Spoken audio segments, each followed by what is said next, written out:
Ladies and gentlemen, happy Thanksgiving. Our dinner was not ruined by the Dallas Cowboys, who have now emerged victorious. First time since 2018 that they have won on Thanksgiving, and the trend continues. Whatever happens on the Sunday before will happen on Thanksgiving. In this case, we won on Sunday. We have won here on Thanksgiving. And in case you're wondering, an extension of that, what happens the week after, the Dallas Cowboys typically win that game after Thanksgiving, regardless of how the game went. With Dak Prescott, they are under center. They're 4-1. The one loss coming from 2019. I believe that was against the Bears. If you include 2020, they're 4-2. So, good stuff. But I want to see more from this team, and I'm going to get into that in just a moment. I'm not celebrating this win as you would think. Like, okay, cool. You won the game. Am I happy you won? Yeah, I'm not going to sit here and say, oh, it sucks they lost. But I'm going to just keep it as transparent as possible. The Dallas Cowboys made this way, way closer than they needed to be. I don't care what the spread said. Yes, the Dallas Cowboys did win by 8 points. There was a 10-point spread that New York covered, which I said they were probably going to cover with the late touchdown, and so beholden that they did that. But this was so annoying to watch because the Cowboys, again, had no reason to let New York stay in this game. And I get why it's tough. It's a 4-day turnaround. We had the illness going around. Now the Cowboys have a mini bye week here to get ready for Indianapolis. But let's talk about this game, how big it is for the Cowboys to win this game, and more importantly, how did things go, and how I feel about moving forward. So, to start things off, how big was the game?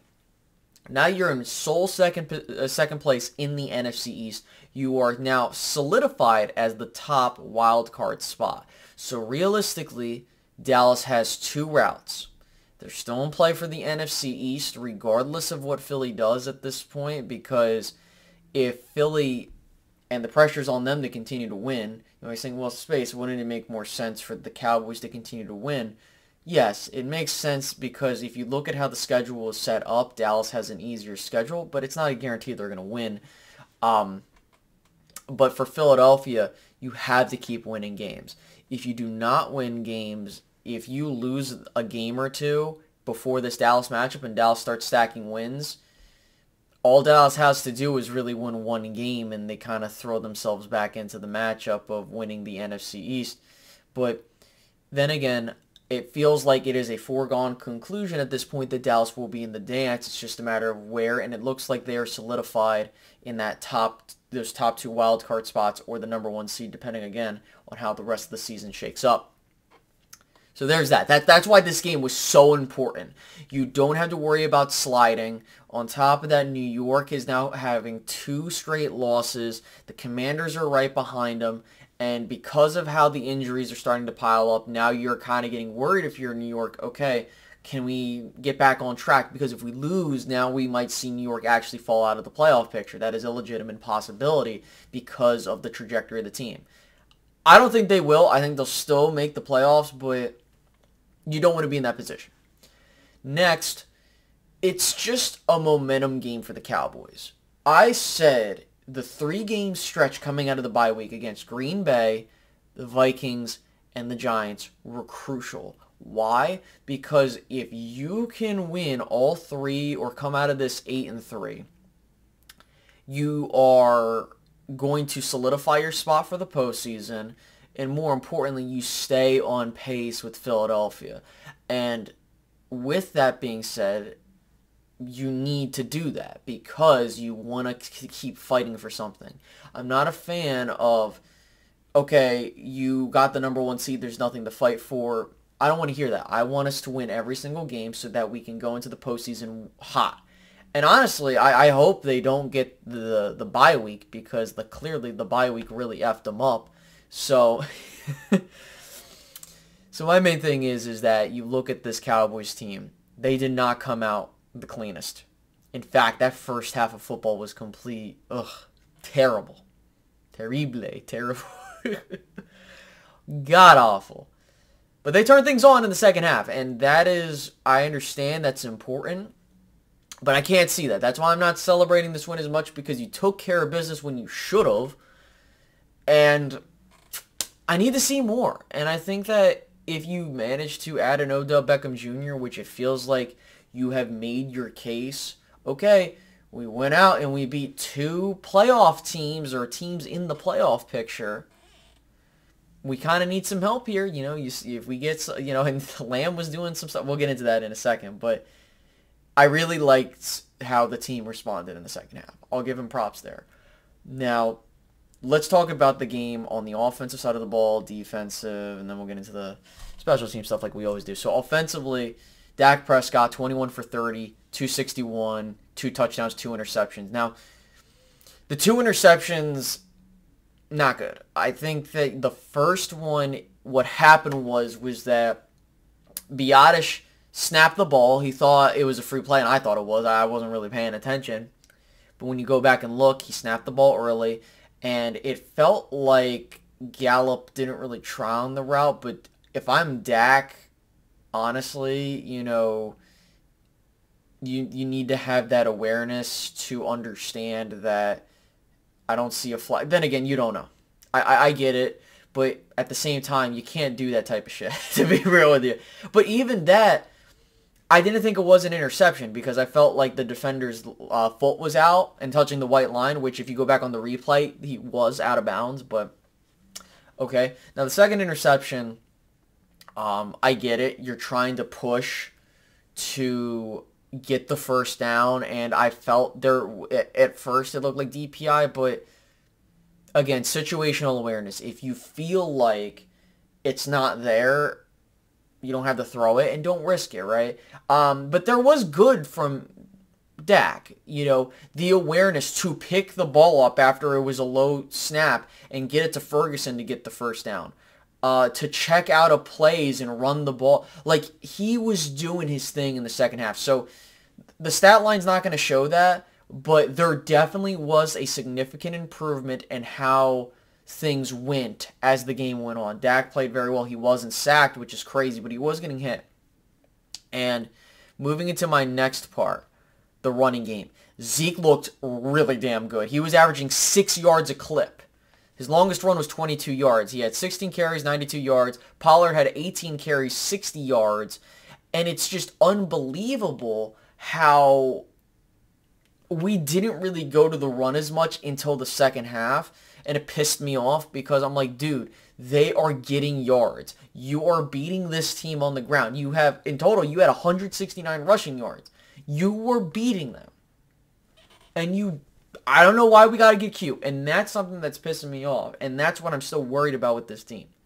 And I'm going to push that after I get through the stats here.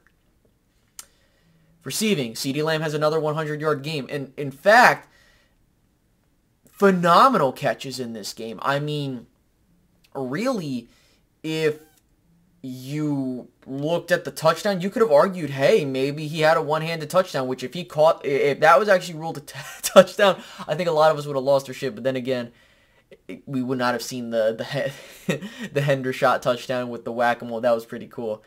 Gallup, it's clear he's getting better.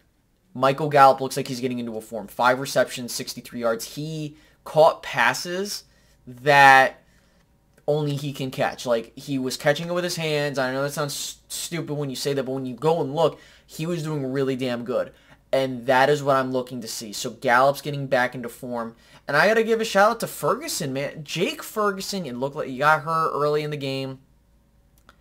That hurdle, man. That's going to be seen for a while now. And I love it how they did their thing there. Schultz got 2 touchdowns. He did his thing. He blocked relatively well. There was one play or two here and there. But I really liked what I saw there. Now, play calling. Kellen Moore scares me still.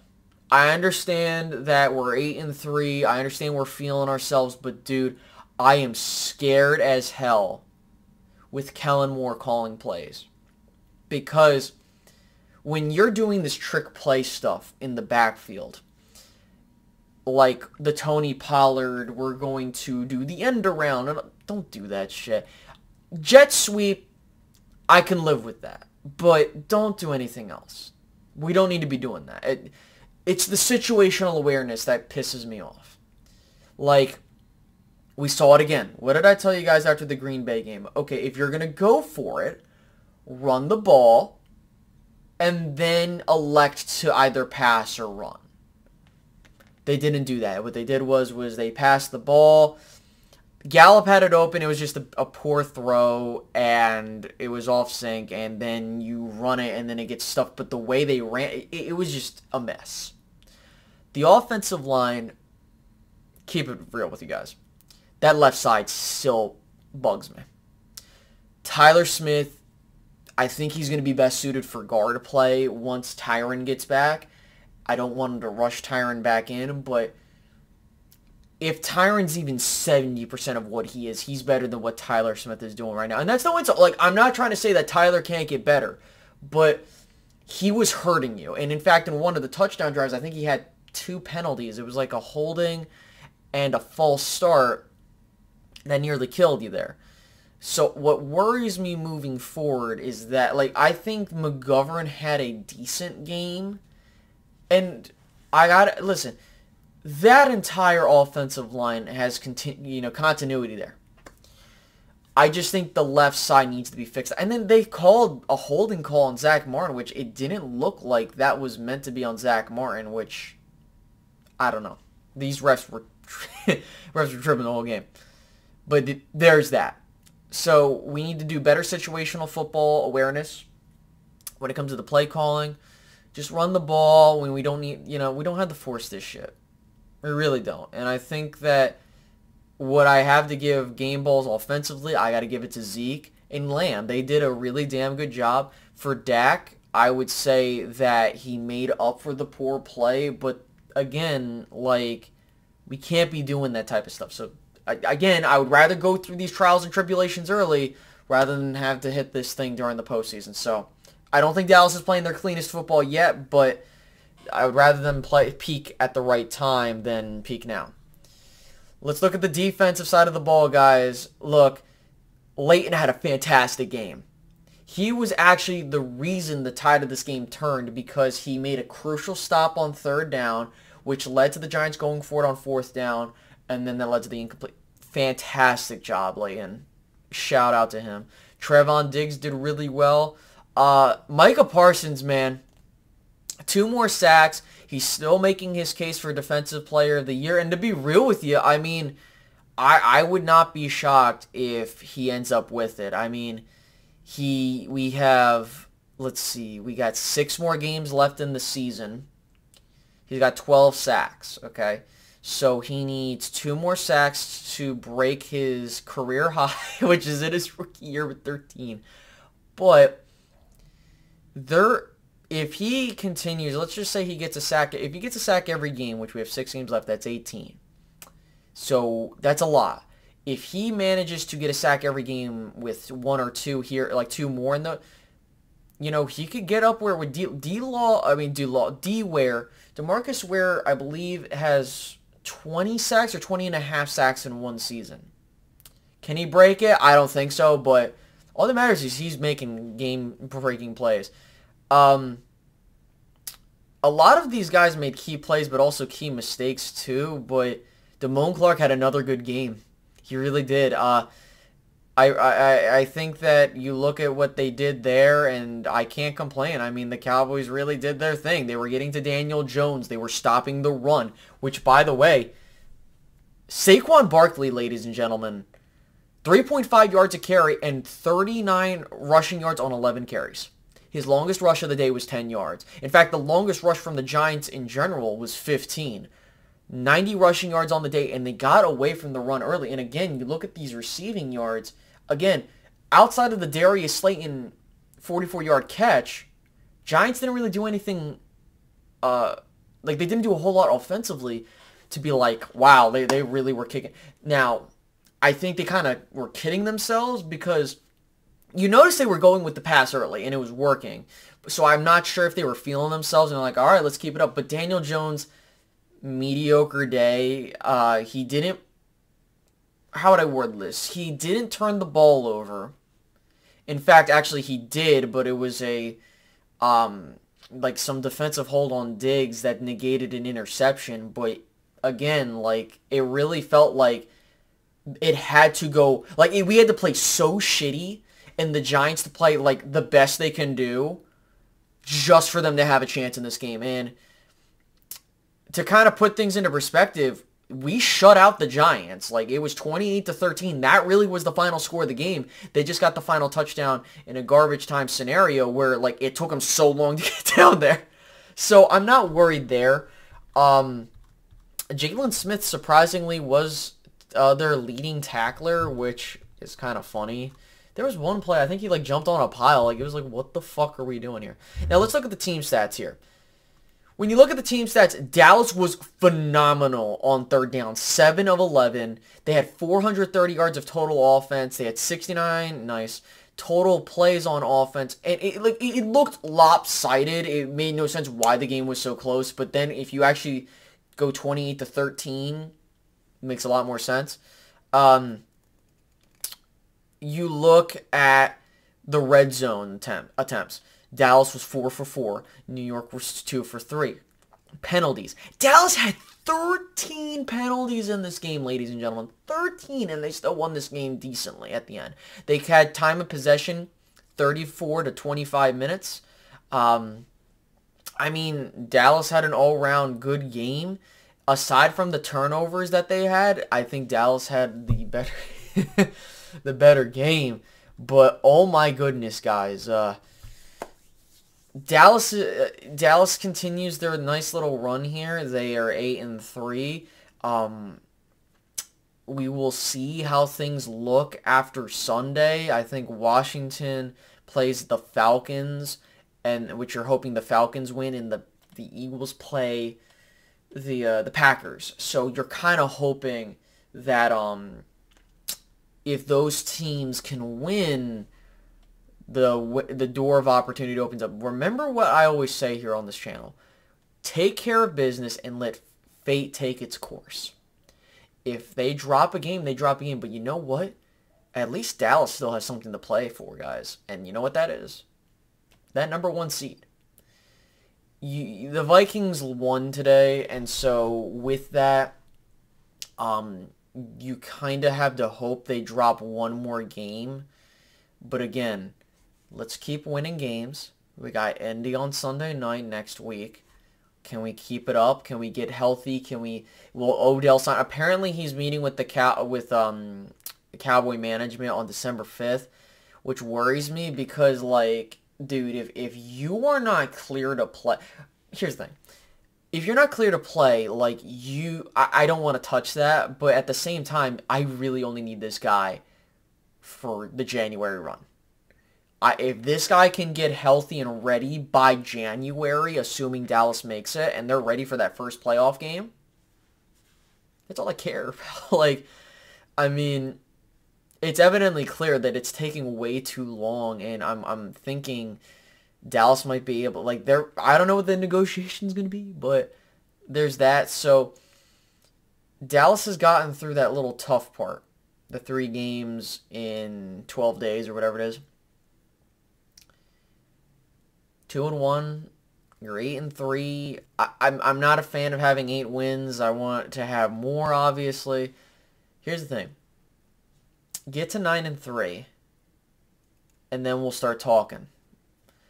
Dallas has won 2 games, which people are going to try and discredit. However, Minnesota did beat a good New England team. So I'm just curious to be like, okay, are they a fraud? Because you guys, like, you guys look at how this team has played, and you kind of have to say to yourself, okay, are the Dallas Cowboys a legitimate contender? We'll see. We will see. If they're a true contender, they'll start stacking some wins, and then we could have the game of the week down the road, regardless of the record. Like, I don't give a shit if Dallas loses the rest of these games, and then that's going to be really the prove it to me game. That Eagles game, and then the game after that against the Titans game. Those are the next 2 games. You take care of it. If you lose any of these games upcoming, which I wouldn't be shocked if Dallas lost, to be real, that's why I'm not satisfied. You shouldn't be either. It's good we're winning games. I'm not trying to sit here and be like, we can't be excited we're winning games. We're enjoying this ride of this good Dallas Cowboys team who actually is on better pace right now than last year. but I want to see more. I'm done with having these regular seasons be really good and we wet the bed in the postseason. But Dallas is starting to really do things that I'm not used to seeing. Winning games in the second half, adjusting, playing top tier football when it matters, and urgency. I need to see this urgency next week.